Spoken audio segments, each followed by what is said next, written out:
bienvenue dans l'interview. Aujourd'hui, je reçois Laurent Haken. Bonjour. Bonjour. Alors, on ne vous connaît pas bien, on va faire connaissance aujourd'hui. En tout cas, vous êtes conseiller communal à Forêt, CDH, et vous êtes tête de liste pour les élections communales. Donc, on va démarrer avec ça. Faisons connaissance. Laurent Haken, conseiller communal, ok, mais ce n'est pas votre boulot de tous les jours. Votre boulot de tous les jours, c'est d'être directeur de cabinet adjoint de la ministre Céline Frémaux.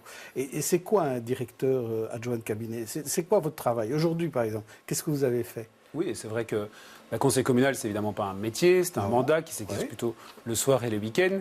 C'est par ailleurs très peu rémunéré. Et donc, c'est vraiment un boulot de militance pour lequel j'ai été élu en 2012. Mais c'est vrai que depuis déjà 10 ans, depuis 2007, je travaille également pour le CDH. J'ai travaillé d'abord au Parlement, au parti. Et puis, j'ai la chance maintenant d'être en effet directeur de cabinet adjoint de Céline Frémaux, la ministre de la Qualité de vie, du Logement et de l'Environnement. Je m'occupe plus spécialement de ces matières familiales et sociales. Et donc aujourd'hui, par exemple, on a essayé d'organiser pour demain matin une réunion avec la plateforme citoyenne qui héberge les migrants à la Porte du Lys, la ville de Bruxelles, la zone de police, pour essayer de résoudre les problèmes et qu'ils puissent réouvrir le plus rapidement possible. Je me suis aussi occupé des dossiers des allocations familiales, par exemple. Il y a eu pas mal de tensions. On a dû vraiment se battre pour être sûr que... Ça, vous vous en occupez pas tous les jours. C'est réglé maintenant. Ah, c'est pas du tout réglé. La semaine prochaine, au gouvernement aura la rentrée. Il y aura la première lecture de l'ordonnance qui va mettre en œuvre l'accord politique qu'il y a eu juste avant Pâques. Alors, revenons rapidement sur la Porte du Lys, parce que vous les voyez donc encore demain. Oui. Medicassou se plaignait qu'il n'y avait pas assez de place pour les sans-abri, que donc c'était difficile pour lui de devoir accepter à la fois des sans-abri et des migrants ou des transmigrants. Oui, je pense qu'en fait, le problème est un peu plus compliqué. Il n'y a jamais eu autant de moyens qui ont été mis dans la politique des sans-abri ici en région bruxelloise cette année. Et Céline Frémaux et Pascal Smet ont d'ailleurs encore débloqué pour cet été 350 places pour un dispositif estival, ce qui est la première fois que ça se passe, ce qui était demandé par beaucoup de personnes. C'est vrai que c'est essentiellement pour les personnes vulnérables, pour les familles, pour les femmes seules, les femmes avec enfants, les 1200 places qu'on a pendant l'hiver. On n'a pas les moyens d'ouvrir davantage. On a par ailleurs mis, avec l'ordonnance qui a été votée au Parlement récemment, énormément de moyens aussi dans la réinsertion des sans-abri. Ce qui est évidemment l'objectif premier de ce gouvernement, c'est de pouvoir sortir les personnes de la rue et les accompagner vers l'autonomie. Et ces gens violents, est-ce qu'on peut les réinsérer? C'est facile à réinsérer? Ces gens violents qui ont posé des problèmes à la Porte du Lys, c'est évidemment plus compliqué parce qu'elles sont en séjour irrégulier depuis des années. Et donc c'est vrai que le nouveau fédéral, vous le savez, à part faire pas mal de tweets de la part de son secrétaire d'État, laisse souvent les personnes en situation régulière à Bruxelles sans qu'on puisse du coup s'en occuper parce qu'elles n'ont droit à rien, ni à l'aide sociale, ni à la réinsertion. C'est évidemment très difficile. Elles sont connues par les services, elles ont déjà été expulsées du SAMU, elles vont de squat en squat. Et c'est vrai que c'est très difficile de faire quelque chose avec ces personnes sans qu'elles soient prises en main par le fédéral. Alors vous êtes jeune, hein, vous avez 33 ans, c'est ça? 34 malheureusement 34 déjà. Ça reste encore jeune. Qu'est-ce que vous ferez si demain vous êtes bourgmestre? Ce sera des cumuls aussi complet? Alors, moi j'ai un métier pour l'instant, je me suis déjà engagé en effet à, si je suis élu et qu'on a la chance de rentrer dans la majorité, donc échevin ou bourgmestre, oui, tout à fait, de ne pas cumuler les deux parce que directeur de cabinet adjoint, c'est vrai qu'un métier très prenant. Et donc vous ferez ça à plein temps. C'est quelque chose de pas possible, tout à fait. On est d'ailleurs au sein des jeunes CDH pour, et on l'a plaidé au sein du parti, pour le décumul entre la fonction d'échevin, bourgmestre et député. Et donc c'est quelque chose que, éventuellement, par la suite, je suivrai également. Alors, parlons du CDH, donc, puisque vous êtes tête de liste CDH à Forêt. Il y a pas mal de communes, en région bruxelloise, mais aussi en Wallonie, qui ont décidé de ne pas porter le nom CDH. Même le président du parti, eh bien, sa propre liste ne s'appelle pas CDH. Vous vous appelez CDH. Pourquoi, finalement? Pourquoi vous n'avez pas choisi un autre nom? Alors, je ne pense pas que ce mouvement soit plus large que la fois passée. Qu'en 2012, ni que ce soit ni pour les autres partis. Je pense qu'en Wallonie, le phénomène est vraiment différent. Il n'y a souvent pas assez de militants dans les différents partis pour avoir des listes de chaque grand parti représenté.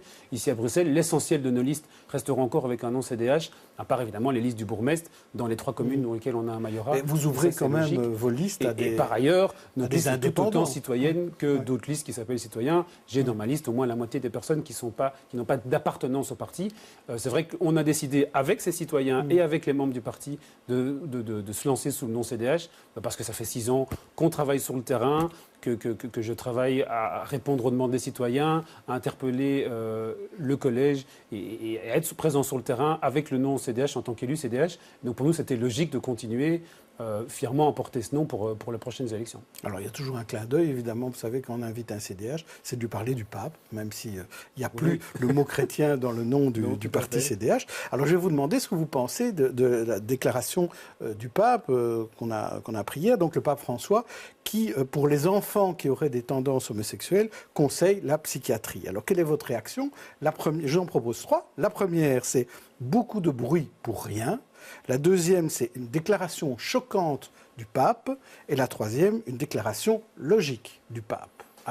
Alors que choisissez-vous? Je pense que sa phrase était maladroite et donc choquante, c'est-à-dire la réponse B, mais que par ailleurs, quand on lit l'entièreté de son interview, de sa déclaration, c'est beaucoup de bruit pour rien, et c'est pas mal de gens qui veulent lui chercher des noises. Ce qui est très dommage, parce que je pense qu'on a affaire enfin à un pape très progressiste, qui est très ouvert sur la question, qui dit beaucoup de choses positives dans ce discours dont il a parlé hier. Je pense que cette phrase était soit mal dite, soit confuse, soit il a confondu, comme ils ont expliqué après, différents rôles et différentes fonctions. Psychiatre, psychologue, par exemple. Voilà, au minimum, et peut-être même que quand il a parlé de ça, c'était vraiment mal expliqué.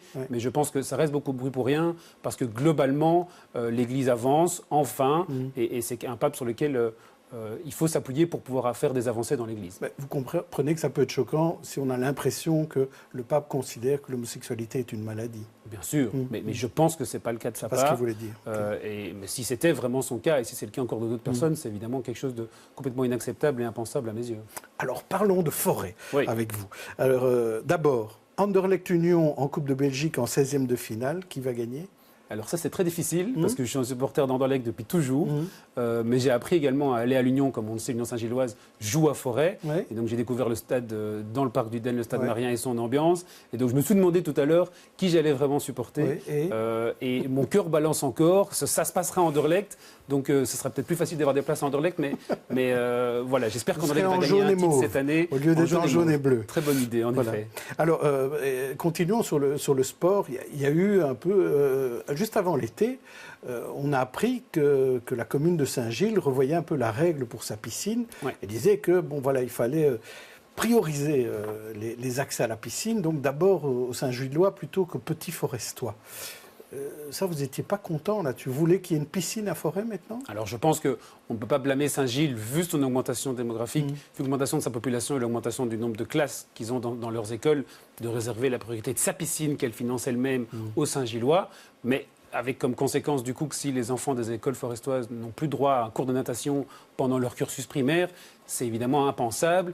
Et donc je pense que la seule solution, même si ça coûte cher, et qu'il faut trouver des solutions financières, c'est de reconstruire une piscine à Forêt. Elle a existé jusqu'au fin des années 90, mais on a inévitablement... C'est celle qui est devenue une boîte de nuit. C'est devenu une boîte de nuit par la suite, en effet, en plein quartier Saint-Antoine, qui existe toujours d'ailleurs pour l'instant, même si elle est recouverte pour d'autres activités. Donc ce ne serait pas si compliqué de rénover celle-là? Je pense que ce n'est pas le lieu idéal et qu'il faudrait plutôt en créer une nouvelle, peut-être plutôt proche des infrastructures sportives actuelles, près du Bent. Mais je pense que Forêt ne pourra plus passer, pour 56 000 habitants, d'une piscine pour ses élèves et pour les forestois de tous les jours, qui doivent de toute façon aller pour l'instant déjà à Saint-Gilles ou à Uccle, qui sont, même en dehors des heures scolaires, des piscines complètement saturées.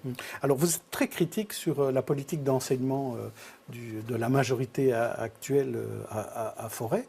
Vous trouvez que ce n'est pas équitable entre le privé et l'officiel. Vous trouvez que les rapports avec les parents ne sont pas bons. Tout est à jeter à Forêt? Alors, en tout cas, au niveau de l'enseignement, je l'ai déjà dit, c'est vraiment le flop de cette législature.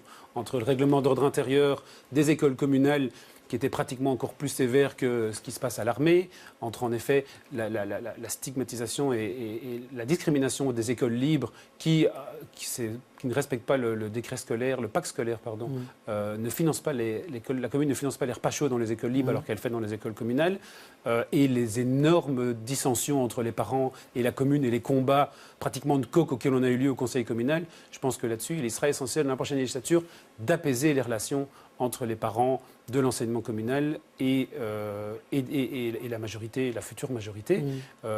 Mais pour le reste, il y a évidemment des points sur lesquels j'ai soulevé, des points positifs que j'ai soulevés du bilan de la législature, la rénovation de la maison communale, les moyens pour un contrat de quartier dans l'abbaye, pour rénover l'abbaye qui est le cœur historique de la commune, et quelques ouvertures de crèches également. Mais grosso modo, le bilan n'est pas satisfaisant vu les enjeux. Et il y aura encore beaucoup de boulot pour augmenter le nombre de places en crèche, énormément de travail dans les quartiers commerçants qu'il faut absolument revitaliser. Mais en attaquant à la sulfateuse comme ça, le bourgmestre, hein, c'est souvent le bourgmestre qui est en ligne de mire. Il aime bien se mettre en ligne de mire aussi. Hein. D'accord, mais vous pensez qu'il y aura moyen de faire une majorité avec le PS? Alors honnêtement... Il vous a déjà un peu mis sur le côté. Hein. Alors il m'a déjà mis sur le côté lui-même. Moi j'ai trouvé que j'ai fait mon rôle d'opposition plutôt constructive. J'ai amené des dossiers, j'ai parfois salué ce qu'ils ont fait. J'ai même poussé des propositions qui étaient plutôt... qui était porté sur la discussion que j'ai poussée. Cela étant, comme j'ai vu que c'était lui qui, en effet, a expliqué que le CDH, pour lui, c'était impensable qu'il travaille avec lui la prochaine législature, mais qu'il n'est pas indispensable dans la prochaine législature, j'ai pris acte de voir si on voulait travailler la prochaine fois avec d'autres partenaires. Donc le PS est tout à fait contournable. Ah oui, évidemment. Oui. Ils ont fait 33% la dernière législature. Il faudra voir ce qui va se passer. Mais je pense qu'avec un bourgmestre qui s'est frité avec autant de monde, que ce soit avec moi, mais à la limite, avec moi, c'est le rôle, mais avec ses partenaires de majorité et avec énormément de citoyens, la sanction ne va pas être très simple. Cela étant, moi, je n'ai fermé la porte à personne. Il y a des gens très compétents au sein du PS. Même le bourgmestre a beaucoup de compétences. Je pense que c'est au niveau humain qu'il doit un peu travailler pour la suite. C'est eux qui ont acté que c'était plus possible avec nous. Et c'est vrai que moi, j'étais un jeune conseiller communal, le plus jeune conseiller communal de la commune en 2012. Et dans l'opposition, c'est très chouette pour découvrir les dossiers, pour se faire connaître, pour faire des coups de gueule. Mais j'ai vraiment envie de travailler pour la commune de façon efficace et de construire. Et pour ça, la seule façon, c'est vraiment d'être dans la majorité. Alors, reparlons encore quelques secondes des commerces de proximité. Hein, je vous ai coupé quand vous parliez de ça. En quoi la commune peut jouer un rôle pour essayer de ramener des commerces de proximité? Alors, sur deux aspects. C'est la région, quand même, qui est moteur, là, en la matière, normalement. Oui et non, parce que, par exemple, revitaliser les quartiers commerçants avec des trottoirs plus larges, plus accessibles, un stationnement à proximité mieux indiqué, plus simple. Donc, vraiment revitaliser les zones de commerce en concertation avec les commerçants, c'est un des premiers axes sur lesquels la commune peut agir. Et par ailleurs, la commune peut agir également pour attirer de nouvelles enseignes. On propose par exemple d'exonérer de toute fiscalité pour les commerces pendant 3 ans les nouvelles enseignes qui viendraient s'installer, les nouvelles enseignes innovantes qui viendraient s'installer dans la commune. Vraiment de créer une expertise pour aller chercher les enseignes, pour savoir les espaces vides, comment les remplir, qu'est-ce qu'on a besoin. Il y a vraiment tout un travail qui peut être fait et qui n'a absolument pas été fait pendant cette législature où pratiquement rien n'a été fait à ce niveau-là. Eh bien, Laurent Quenne, on a mieux fait connaissance. Merci d'être venu dans l'interview. On se reverra au moment des élections communales. Avec comme plaisir. tête de liste, vous participerez à un débat sur Forêt qui sera très chaud, à mon avis. Demain, on recevra Sophie Wilmès. D'ici là, bonne soirée à tous. Au revoir.